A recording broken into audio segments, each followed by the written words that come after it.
22nd of May and it's snowing. You're John. I'm Dave.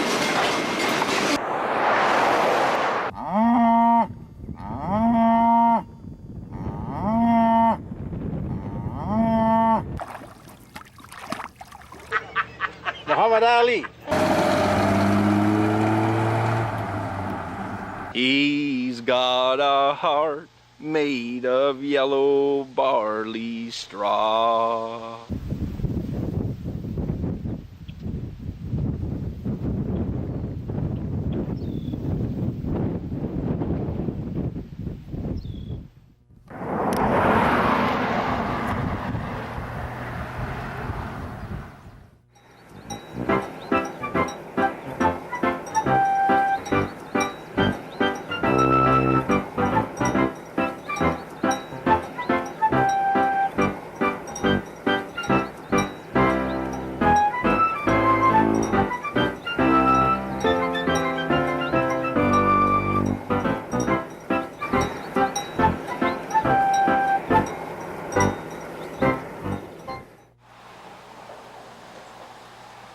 I'm John. I'm Dave. And we're the Hardware Guys.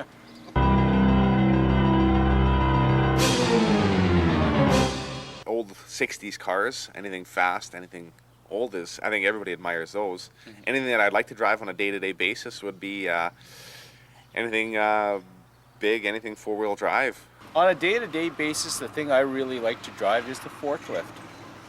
We have a forklift, and so does John. And I enjoy driving the challenge, having the challenge of driving the forklift, to be able to pick up heavy things and move them into tight spots, to be able to maneuver long objects on a forklift, and make sure that you don't crash into things. Do you ever crash?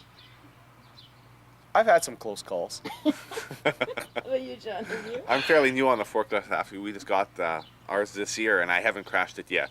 Do you But I feel that it's coming. Bye.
anything to work, it would be like a big Dodge 4-wheel drive quad cab, and nobody would get in our road. We wouldn't have to worry about the weather. We're out of here.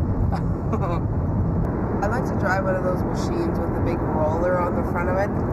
It's got like a big flat roller, and you can just go down the street just like, okay, get out of my way. You're gonna roll right over you. I don't know. Oh. Why? Or a motorbike. Have you ridden one before? When I was young, my dad had a 57 Honda Dream, and he used to take us just on little rides in town or whatever. But I've never really ridden on one like really fast or on the highway or anything. I like to do that once, I think.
But then this is a dummy that drove a Super 92 combine from Assiniboia to Fort Capel.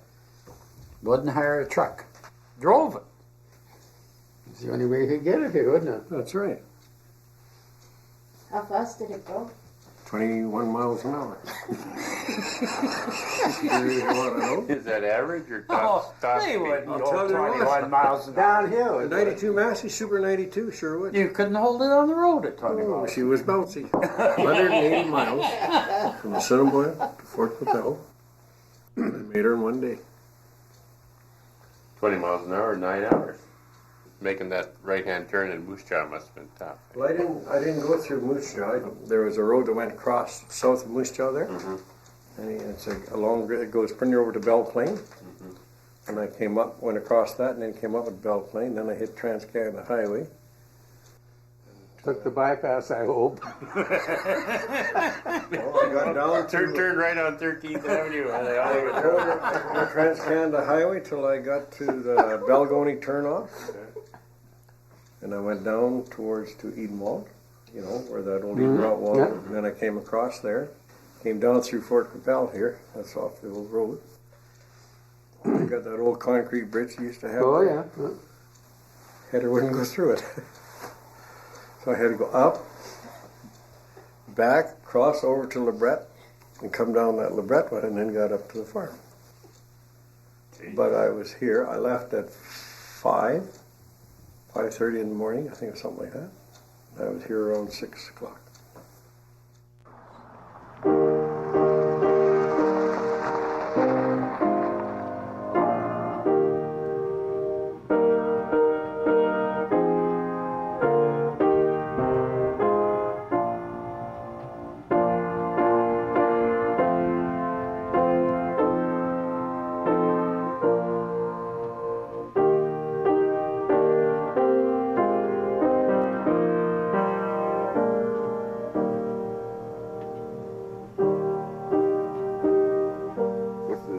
grasshoppers there are this year, the rust sort of just helps to have the grasshoppers that you hit on the road blend in with the rest of the color decor on the truck. You know, it's just like driving a very unique vehicle, and this rust gives it a certain character to it. I think everybody needs a good old truck that they can drive up and down the grid roads in, carry things. I've got everything I need in my truck. I just put it in the seat beside me, carry my golf clubs in the back. It's great. Unless it's going to rain, then I have to put them in the front. But other than that, there's room for everything that I need. I think 375,000 kilometers on it. And I paid $250 for it, but the motor was a little sick. It just takes me everywhere I want to go.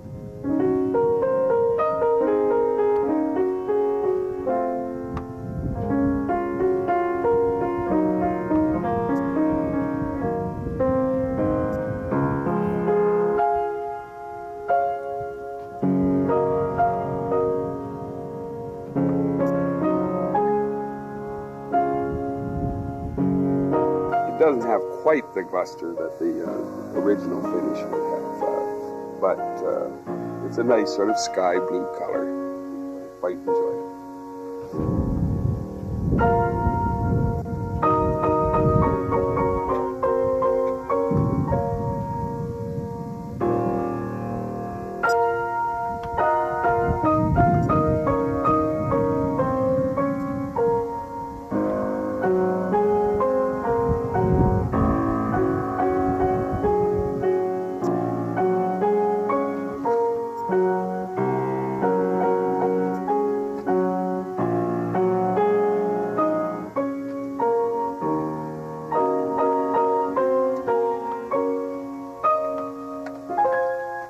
Oh, very fond of it. Yes, I just couldn't go without my truck.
Hi, I'm Ann Davis, and you're in my kitchen.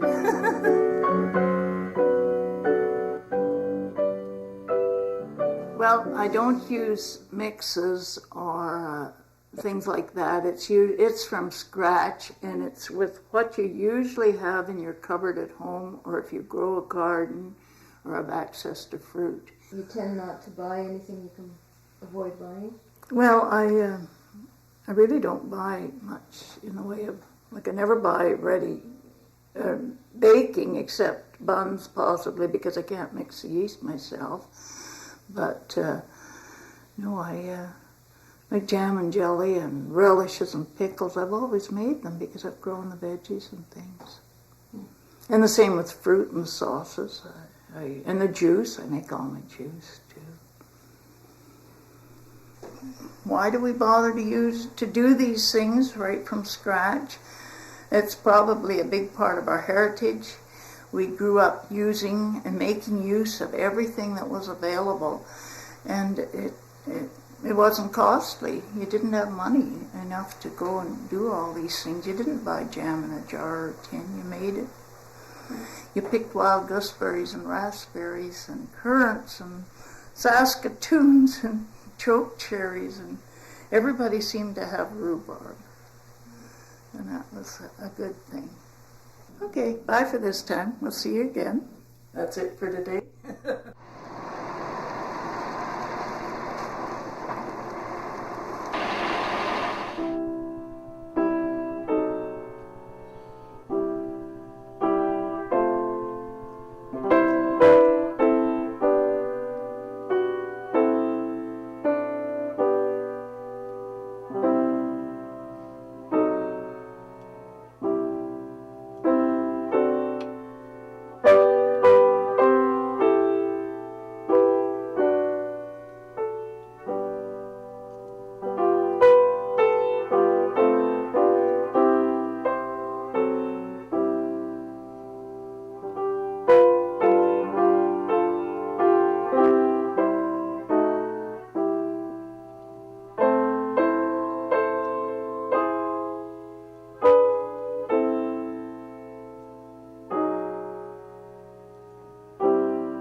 Sunny and hot.